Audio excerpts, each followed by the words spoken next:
demokrasi terburuk atau terparah sepanjang sejarah proses demokratisasi bangsa ini. Menurut gue inilah rejim paling biadab, ya Jokowi harus digulingkan. Dialah perusak demokrasi hari ini. Nyesel nggak sih lo pada 2014-2019 ngedukung Jokowi? Katanya mendeso begini ya kan, yang pelangak pelongo totonya ngepranknya parah bos, Prank tingkat dewa ini. Cungkring ya kan, udah deh.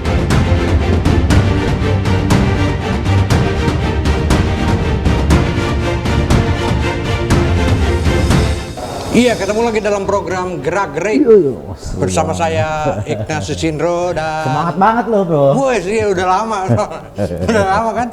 Udah berapa minggu kita nggak? Gue pakai ini ya. Udah berapa minggu kita nggak syuting kan? Dalam program Gerak Gerik dan tentunya dalam pergerakan pasti ada yang bergerik. Nih kita akan ngomongin masalah tanggal 20 besok. Ini akan ada pengumuman dari KPU katanya. Ini kita kayak bocor halus aja. Kayak ya. Gak usah juga, gak usah begitu juga. Kita itu kita. Oh iya. Gak usah dibawa orang lain. Ini ada Togi. Dia adalah kreatif dari Gerak Gerik. Lalu ada Parto. Dia pemret. Lo kayaknya pemret abadi di apa aja pemret. Oke, kita akan ngomongin masalah tanggal 20. KPU akan ngasih pengumuman. Lalu nih demo-demo juga makin banyak.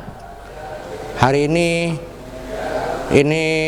para mahasiswa aksi di KPU rencananya menginap.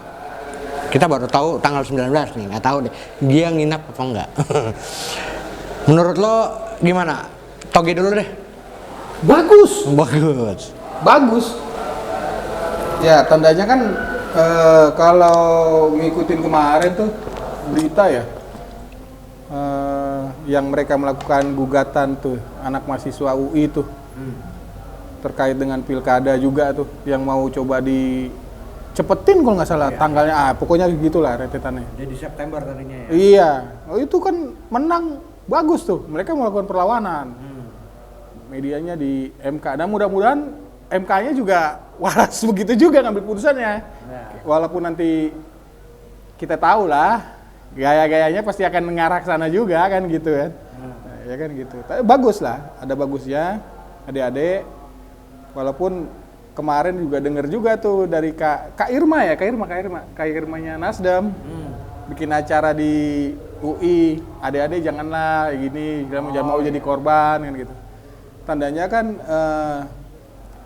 hati nuraninya mereka sebagai social control tuh masih ada lah, kan gitu. Ini kan bukan perkara sekedar politiknya ya, kan banyak hal tuh yang mendasar yang terjadi dalam beberapa hari terakhir dan beberapa bulan terakhir ini kan gitu, terkait dengan demokratisasi di Indonesia dan hukum di Indonesia kan gitu.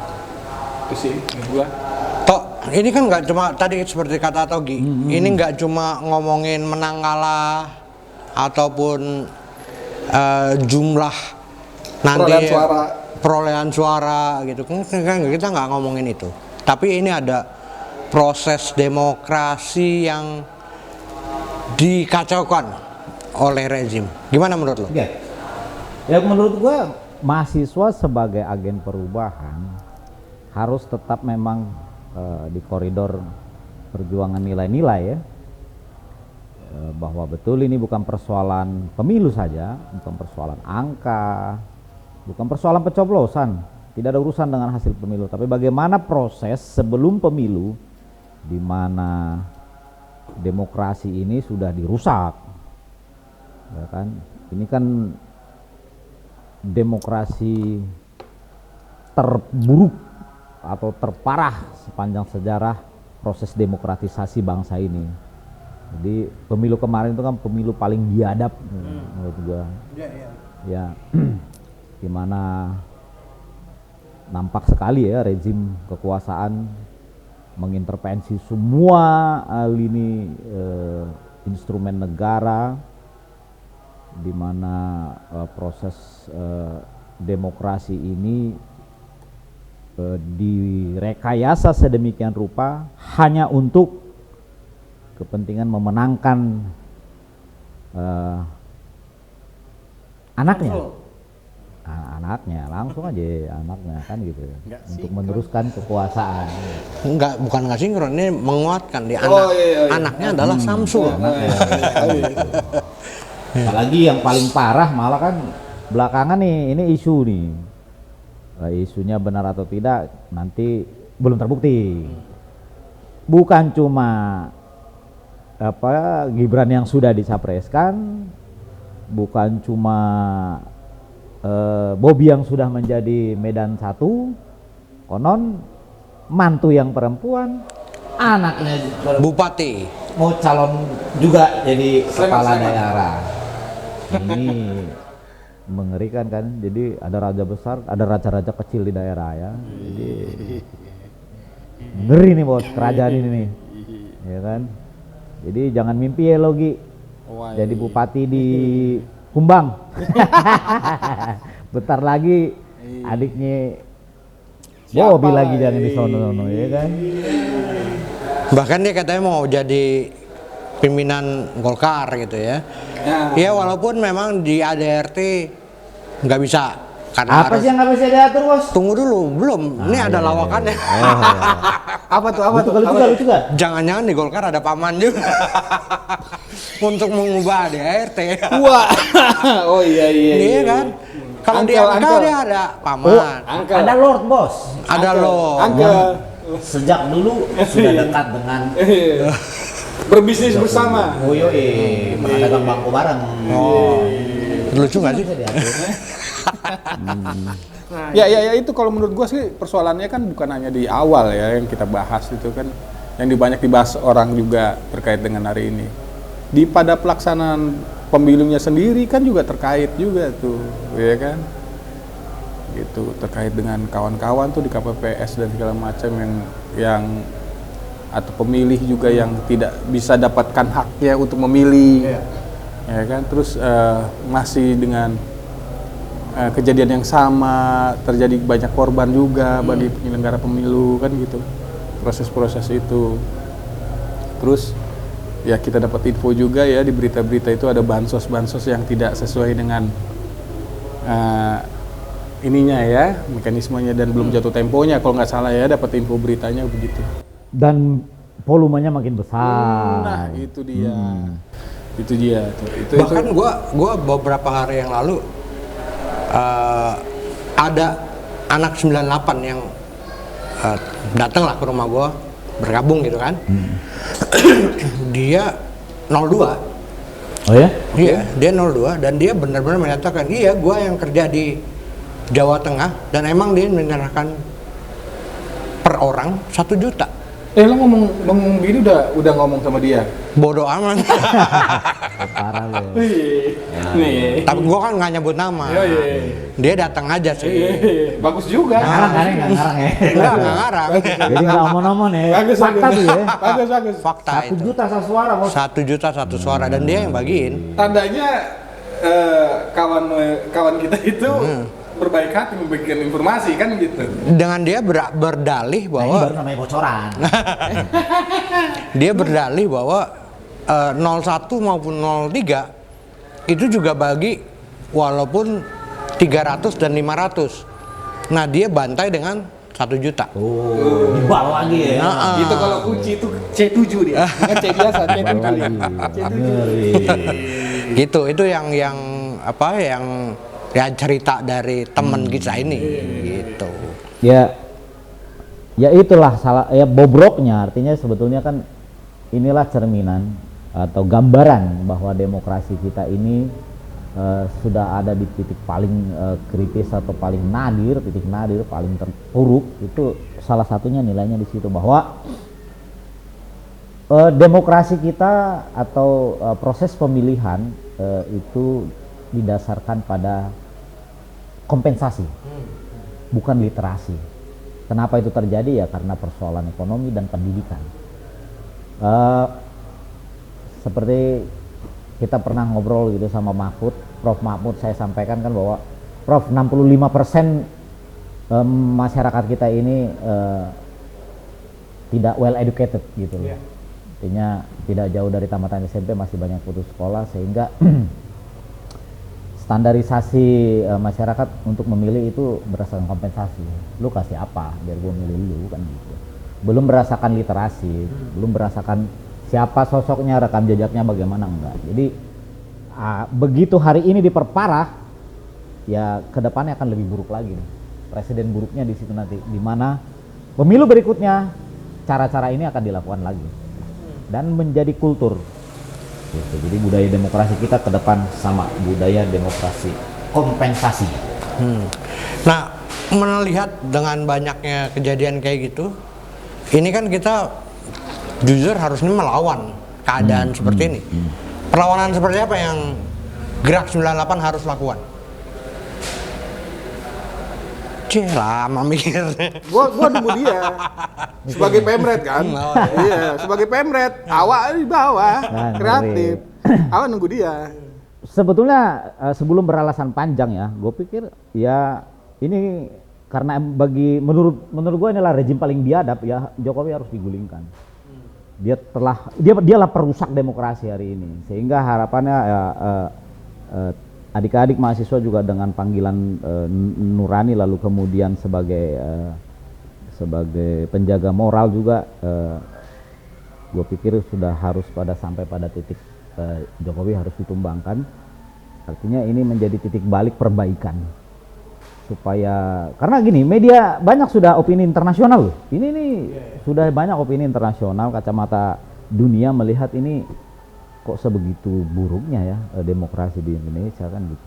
Kira-kira itu obat paling ampuh hanya gulingkan Jokowi, nggak ada cerita.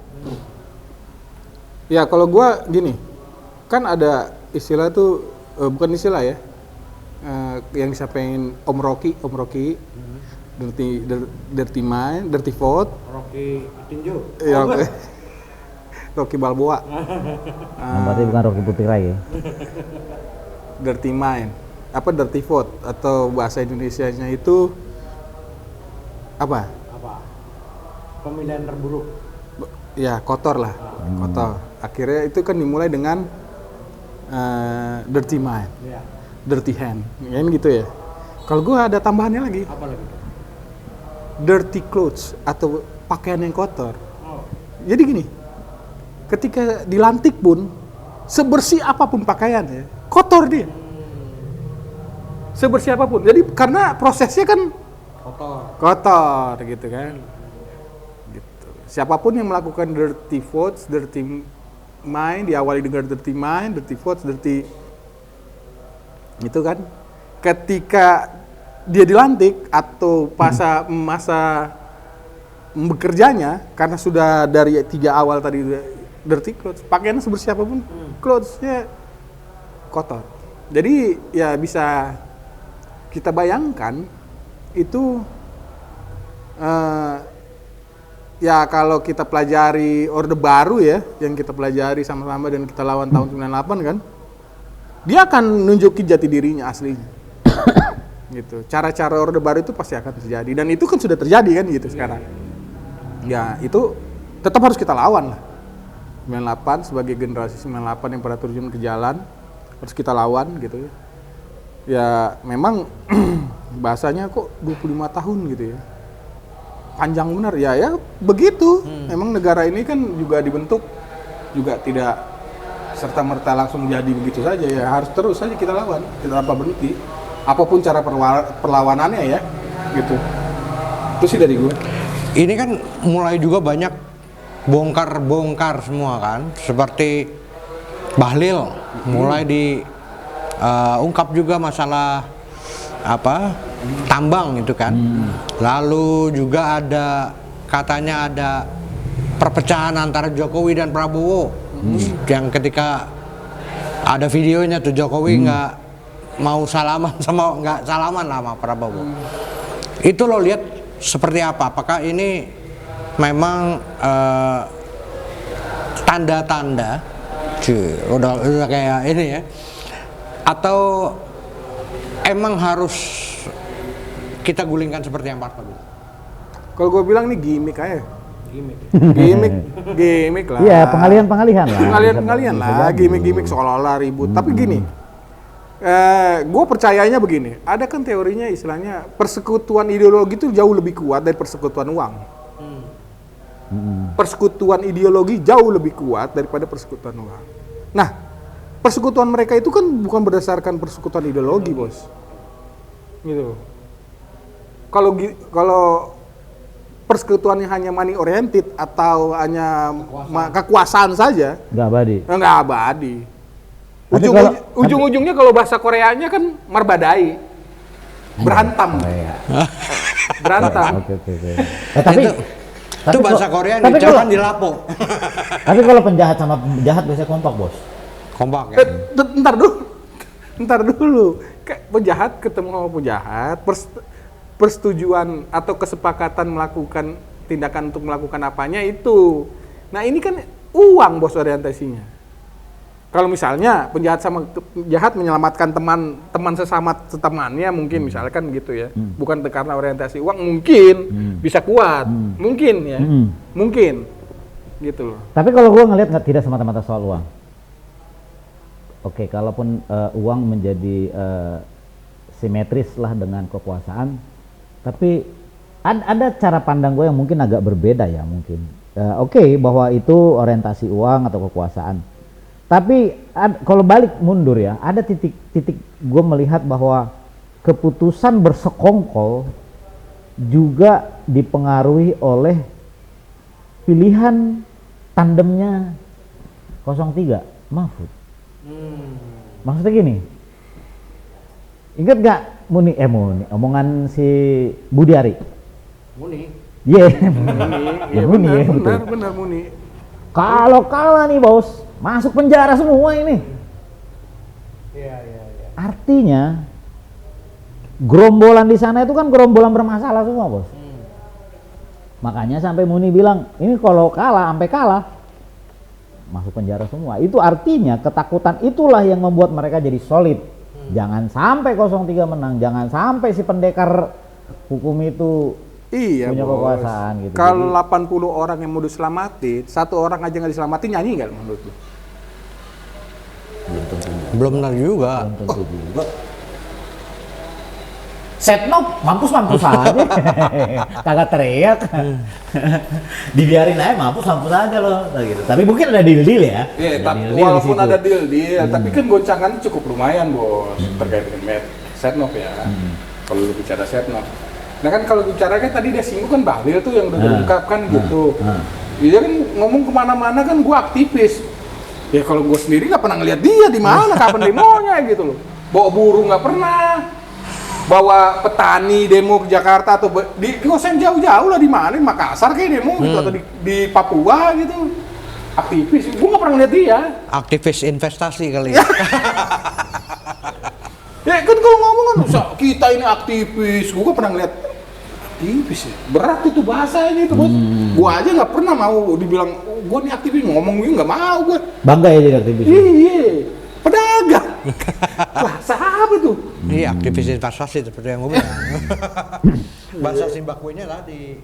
Ya wajar pada akhirnya kan ya kalau dalam tanda kutip bahasanya kita pakai gaya-gaya mereka itu, dikelola ya kan, akhirnya ya kan mulai terungkap satu, terungkap dua, nanti terungkap ketiga, ya kan terungkap empat, kan kayak gitu. Persekutuan tadi gue bilang ungkap aja ntar pelan-pelan. Sejauh apa sih, bos? Siapa yang bisa Iya ngungkap? enggak, bukan masalah ngungkap ini. Gitu loh. Sorry ya. Angin aja, angin di perut nih, muter-muter nih. Muter terus kan nggak enak tuh barang gitu. Keluar juga, cet, bunyi. Ya kan? Sejauh apa, sepintar apapun dia menyembunyikan rahasianya, terbongkar juga, bos. Jadi Masalah cepat atau lambat aja tuh, cepat atau cepat walaupun atau lambat. dibungkus pakai aluminium Oh, foil iya, itu bangke aluminium, pasti tercium. Iya, Oke. tetap aja. Tapi kalau ya gue berpikir sih begini sih Gue bahwa masih yakin di Indonesia sih masih banyak orang, kita masih manusia lah, masih punya hati nurani gitu. Ya tiba-tiba misal kan ya, ada seorang perwira menengah gitu, yang jadi supirnya atau jadi ajudannya kan, mau naik pangkat, kau siapa ini? Kan begitu. Aduh, nggak tahan juga nyimpen rahasia ini kan. Ya kan, didagangin aja isu A misalnya. bisa aja bos. Ya tapi memang begini. Yang pasti kan apapun hasil pengumuman KPU besok, ya kan, yang terpilih ini kan hanya terpilih secara elektoral ya, tidak secara moral. Jadi artinya ini posisinya sangat lemah. Boleh dia legitimasi secara angka, legitimasi secara prosedural, tapi dia tidak legitimate secara moral. Nah ini pasti ada cacatnya ke depannya, udah pasti ada cacat lah. Karena menjalankan sebuah negara dengan kekuasaan yang baru dimenangkan dengan cara-cara yang sebut saja abnormal, tidak ideal gitu ya. Ya anomali. Ini akan banyak juga nih yang ya artinya gini, ini hampir satu karakter semua di gerombolan itu kan, gerombolan haus kekuasaan, money oriented, haus jabatan, sehingga nanti ini pasti udah mulai sikut-sikutan. Gua kapan? Gua mana? Karena gerombolan itu gede banget bos. Nah kan, sementara kuota terbatas, ruang sempit ya kan. Ya, 2019 aja gerombolan Jokowi pendukungnya pada ribut, sikut-sikutan, gua kapan ya kan. Muni aja sampai ngambek-ngambek ya kan. Projo buarin nih. Baperan ya kan gitu. Karakternya udah sama itu. Jadi akan banyak hal-hal seperti itu yang terjadi. Nah, di tengah jalan ya katakanlah tahun pertama, tahun kedua, begitu tahun ketiga nggak tahan juga nih kan. Teriaklah seperti kata lu, mungkin ada potensi-potensi itu menjadi bocor mungkin. Yang pasti nggak akan berjalan mulus lah nih pemerintahan yang baru. Ya, kalau ngikutin bahasa salah satu berita itu ya, cobaan ekonomi itu ke depan tuh tinggi. Gila. Cobaan ekonomi, dan itu bukan Indonesia aja. Bukan untuk di Indonesia aja kan gitu. Itu kan anomali, coba lu bayangin di Haiti itu. Bukan mahasiswa, bukan partai politik yang menumbangkan sebuah rezim. Geng. Haiti dikudeta oleh geng. Kolombia segitu mafianya aja nggak ada yang begitu cara mainnya kan. Ini geng terbuka, angkat senjata kan gitu. Kita nggak tahu juga anomali ke depan itu yang akan terjadi ya. Ya tapi kan kepemilikan senjata nggak mudah. Iya nggak, iya. Gue nggak bilang kita mirip seperti Haiti. Kita nggak mungkin seperti Haiti. Tapi begini, rasa sakit itu mendalam kalau menurut gue. Mendalam bos. Coba lu bayangin.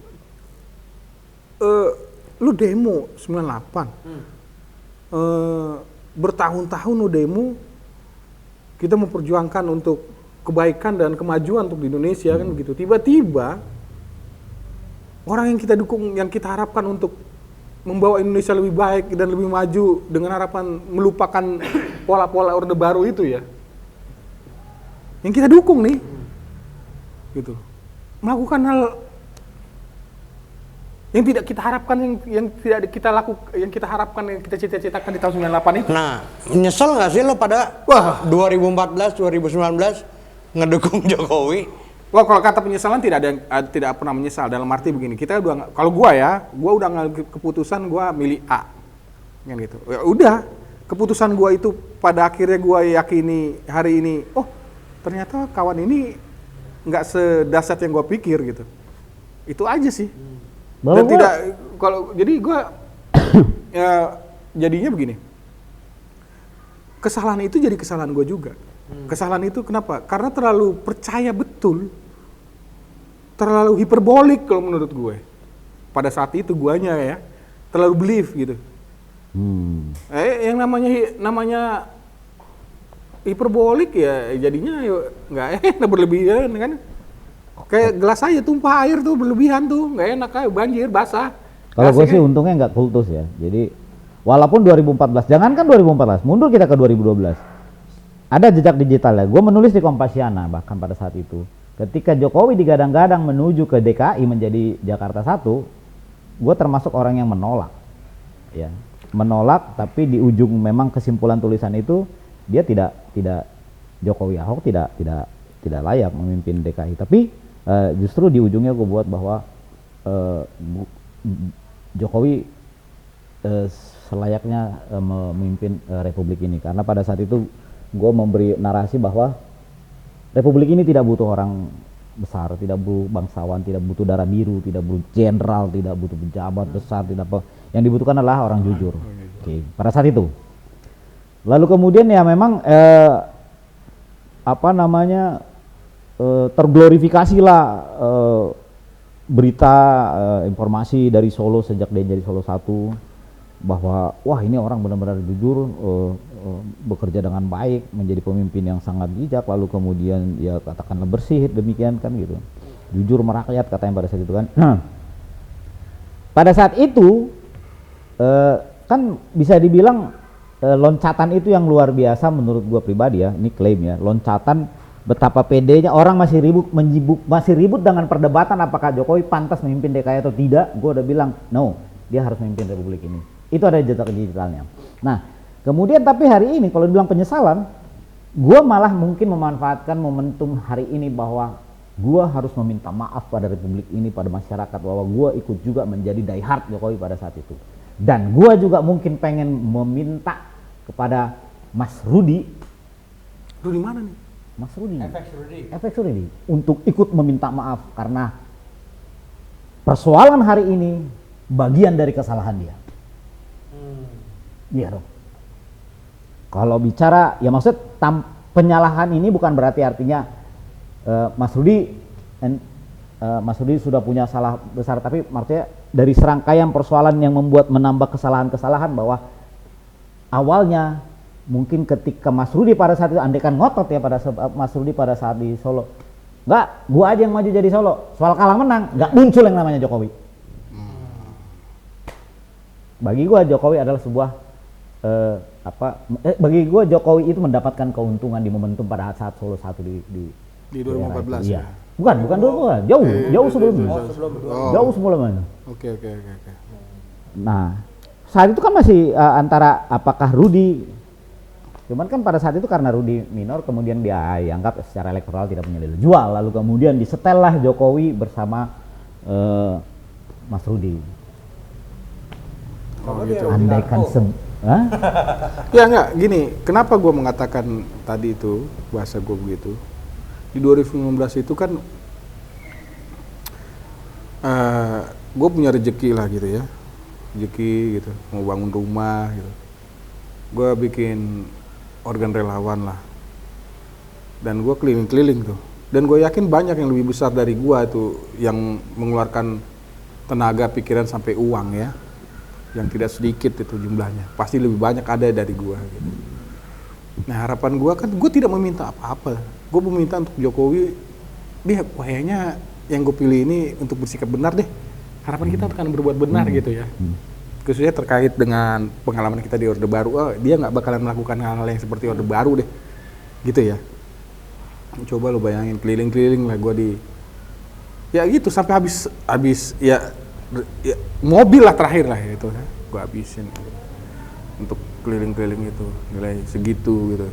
Waduh, apa ya, wah super lah buat gue untuk mengatakan tidak, udah stop Jokowi deh, nggak pakai nih kawan, kacau buat Republik ini deh gitu deh buat gue ya gitu. Kecuali gue nggak tahu, kalau kawan-kawan kan banyak juga tuh nggak ada kerjaannya, nongkrong ngopi tiba-tiba dapat jabatan A, jabatan B, ya kan, seolah-olah ya kan, banyak juga. Tapi gue nggak ke situ ya ngelihatnya ya. Yang itu ya. Jadi terkait dengan Jokowi ya. Harapannya sih ke depan gue masih punya keyakinan sekecil apapun gitu ya, di sekecil biji apalah, sesawi lah bahasanya, apa bukan kecil banget lah harapan gue masih yakin bahwa Jokowi atau kroni-kroni ini harus bisa dilawan, dan gue yakin akan ada yang melawan kan gitu. Dan harapannya kita akan jadi jauh lebih baik karena pengalaman besar nih bos. Berharga banget. Kenapa gue bilang buat gue berharga? Jadi yuk jangan beli banget tuh sama manusia yang katanya so mendeso begini ya kan, yang pelongo totonya ngepranknya parah bos, prank tingkat dewa ini bos. Cungkring ya kan, udah deh, kacau, kambing makan cincau kacau. Ya, kalau ketika Orde Baru tentunya ada trigger ekonomi yang hancur-hancuran, lalu juga KKN luar biasa, sama Orde Baru. Apakah hal itu juga bisa dipraktekkan untuk menjatuhkan Jokowi tadi? Gitu. Karena kan kalau dari teman-teman yang mendukung, bahasa lo ini kan bukan provokasi ya, bukan ya? Cuman menceritakan sejarah bahwa ada pola yang terjadi di 98, memang, bisa nggak gitu? Kalau memang terprovokasi ya nggak, ya terserah mereka lah ya. Ya, itu ini sekalian closing statement masing-masing. Apakah bisa dilakukan? Karena dari pihak sana pun merasa ini masyarakat juga nggak ganggu amat kok dengan perlakuan Jokowi gitu kan. Nah, menurut lo bisa terjadi perubahan seperti 98? Kalau balik ke siklus 66, 98, 30, 2 tahun. Hari ini 25 tahun. 98 memang besar dipicu oleh krisis ekonomi. Bukan cuma Indonesia, pada seluruh dunia ya. BBM melambung tinggi, harga-harga melambung tinggi semua, dan akumulasi kemarahan rakyat sudah makin terkristal, makin keras pada saat itu, karena ya satu sudah terlalu lama dan demokrasi juga nyaris tidak ada, hampir tidak ada. Kemudian ya akumulasi kemarahan itu lengkap sudah, ekonomi, kekuasaan yang tirani. Nah, hari ini memang ada hal yang tidak mirip ya. Kalau dibilang ada kesamaan, ya kesamaan paling di sisi hari ini memang harga sedang lambung. Tapi kalau dibilang tidak terlalu mencekik, ya karena masih tersisa stok bansos. Ya, kemudian potensi akan ada jika memang ya kita lihat nanti apakah stok pangan ini, kalau paling aman kan harusnya 6 bulan. Ini konon kabarnya Maret, ini sudah Maret, stok tinggal sebulan, memang sudah di PO ya beras. Kemudian bagaimana juga kemarin Bahlil punya, siapa Pan? Julhas mengatakan bahwa ngomong apa karena malas ya? Ya kadang rada-rada susah nyebut nama penjahat ya kan, nama orang baik gampang kita hafal. Julhas kan sempat punya alasan bahwa ini kan El Nino, lalu kemudian berentet lah El Nino, cuaca, terganggunya panen dan segala macamnya, lalu kemudian mungkin menjadi legitimasi atau alasan untuk kemudian mengimpor. Kita lihat aja, kalau stok pangan ini memang terancam, ya bisa jadi kemarahan ini kembali akan terkristalisasi mirip 98. Tapi memang ya pembedanya ya bahwa dulu kan memang kejamnya Soeharto itu kan kita ngomong gini mah besok hilang bos. Ya kalau ini sih hilang enggak, tapi kadang-kadang ada ancaman atau jangan-jangan channel ini di ban gitu kan. Paling pola-pola itu. Nah cuman begini sih, kembali bagaimana kemudian agen-agen perubahan ini, adik-adik kita mahasiswa kemudian menjelaskan, mendeliver ke bawah, ke masyarakat definisi kebobrokan demokrasi dan dampaknya ke depan. Kalau itu bisa terjemahkan dengan baik ke bawah, mungkin masyarakat akan ikut sadar pada kondisi yang buruk ini, dan ini akan menjadi sebuah kemarahan. Ya intinya sih PR lintas generasi juga aktivis Indonesia si kakak kelas kakak apa senior kita dan kemudian adik-adik bagaimana kemudian ini bisa disampaikan kepada publik gitu loh bahwa kejahatan demokrasi yang dilakukan oleh Jokowi ini sudah di titik nadir yang paling terburuk sehingga dia harus ditumbangkan. Gimana? Closing statement? Ya, tadi seperti yang gue bilang sebelumnya, gue masih punya harapan gitu ya, dan gue percaya benar bahwa gue nggak bilang adik-adik lah, gue bilang teman-teman mahasiswa, apalagi sekarang dengan teknologi yang begitu canggih ya, mereka bisa dapat informasi cepat, ya kan, konsolidasi lebih cepat, dan tidak ada tekanan-tekanan, walaupun ada tekanan, tapi tidak separah kita itu dulu gitu ya, kalau rapat konsolidasi ya, ya gitu. Jangankan mau nyampe rapat, sebelum rapat aja kita udah intimidasi kan gitu, ya kan, bicara mengenai A aja udah langsung santonin deh, gitu. Berkumpul 1-2 orang aja udah pasti disuruh bubar kan gitu zaman dulu. Nah pasti lebih canggih lah sekarang, lebih kritis mereka walaupun dengar musiknya beda mungkin sama zaman kita ya. Itu juga mungkin ada pengaruh juga psikologikal kan gitu. Gue masih punya harapan ke mereka dan saran gue pantang mundur aja, tetap bersikap kritis, jangan juga seperti yang dibilang sebelum-sebelumnya ada ketidakpercayaan bahwa mereka jadinya seolah-olah di stempel partisan gitu. Jangan takut, maju aja. Mau sabodo teuing ya. Yang tahu kan diri kalian sendiri gitu. Kalian yang tahu kalian kan gitu. Apa yang kalian inginkan untuk Indonesia ke depan? Dan paling bisanya kita berdoa aja untuk mereka bisa tetap jalan kalau terkait dengan itu.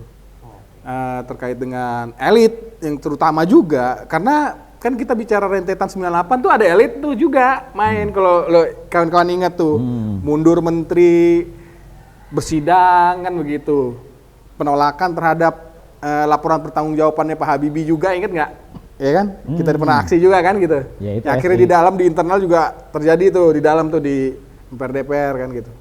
Nah walaupun tidak pernah ada namanya sejarah mengulang kejadian yang sama dengan pola yang sama percis. Karena ini hari ini kan ada anomali politik ya, anomali kan, kejadian ini. Gue yakin caranya harus anomali juga, jangan sama gitu. Sama itu apa? 98 history itu jadi pembelajaran aja buat kawan-kawan nih mahasiswa nih atau kawan-kawan yang hari ini masih terus berdemonstrasi kan begitu. Lanjutkan saja gitu. Tapi saran gue yaitu pelajari lebih lanjut, temukan nanti polanya sendiri, pola sejarah hari ini. Jadi ini momentum buat adik, ini momentum buat mahasiswa untuk mencatat sejarahnya sendiri. Momentum ini. Tapi sedikit terkait dengan hak angket dan juga ntar di MK. Gimana menurut lo sedikit aja? Angket, lanjut aja angket. Gue tahu goncangannya pasti akan besar tuh. Ada pola-pola ya standar politik lah, negosiasi, diajak begini, diskusi, ada coba-coba suap mungkin, tawaran A, tawaran B, negosiasi A, B, C. Tapi gue yakin kalau di dalam itu mayoritasnya, kan gue dengar ada beberapa tuh kawan-kawan kita 98 yang aktivis juga yang menandatangani itu. Nah, mudah-mudahan kawan-kawan tetap konsisten tuh, kan gitu, ngawal dan segala macam. Nah yang paling penting kan sebenarnya elitnya.